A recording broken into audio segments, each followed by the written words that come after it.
The gates to heaven on earth have often been the football field for Burke's head coach Paul Limongi. It's been that way since a young age, when he became a football player growing up in Youngstown, Ohio. It's always been a love of mine, even since I was a little kid. I've, played it all my life and watched it all my life and just fascinated with all aspects of it. And as he aged, his interest never wavered. When the clock hit zeros on his playing days, he became a coach. He started in Ohio, then became the defensive lineman coach at Millard West. And for the past 13 years, he's been the head coach at Burke. He is this program. He's the face of this program. Effort and toughness define his reputation. And oh yeah, being one fiery dude. He's a yeller, and there was times where we'd be in a comfortable game, and I would play with him a little bit. I would just start screaming, holding. He would just start screaming at the ref, holding, even though I didn't even see anybody holding. We were just kind of messing with him at times. And his players hear it sometimes too. Oh yeah, everyone, of course, yeah.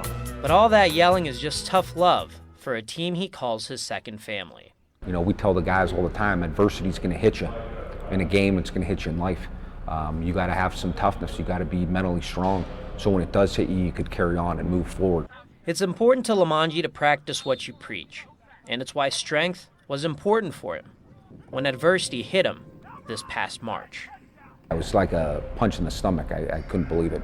His tonsils had been bothering him. He went to an ear, nose, and throat doctor for examination. He popped my mouth open. He looked in it for about 3 seconds, and he said, "I think you got a tumor on your tonsil," and it kind of just blew me out of the water. Diagnosed with tonsil cancer, Limongi was confident he'd overcome it, but thoughts of death and faith creeped into the back of his mind. I felt like I've lived a good life, that when that day comes that I will be going to heaven, and that makes things a little easier, but it doesn't escape the fact that I don't want to do it now. I have a lot to live for and a lot of things to get done, so I'm going to fight like heck. So he fought, undergoing 7 weeks of chemotherapy and radiation. His health forced him away from his team, benching him during the off-season. It was very different not having him here every single day. I mean, they always say the worst things happen to the best people, and that's truly an example of it. It's like a stab in the back. I mean, practice without him is just, I don't know, it's just that feeling that something's missing all the time. But cancer wouldn't keep a family this close separated. I would FaceTime him when we were conditioning, and his voice had changed, and he wasn't outside much, so he was pretty pale, but he just had that look in his eyes when we FaceTimed him, and just how happy he got. It was everything. Yeah, it kept me going.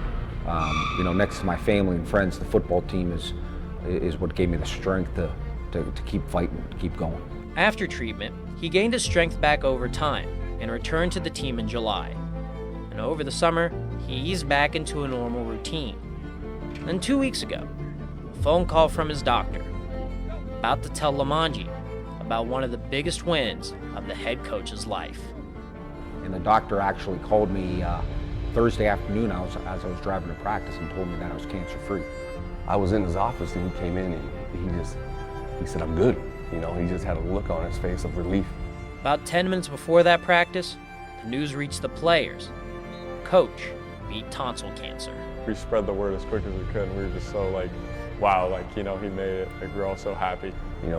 They lined up on their own, and they welcomed their coach back. They say when you go to heaven, you'll have friends and family waiting there for you at those gates. For Limongi, it was at the gates to his heaven on earth.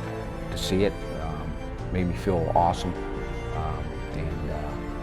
they're just a team that is truly together and unified.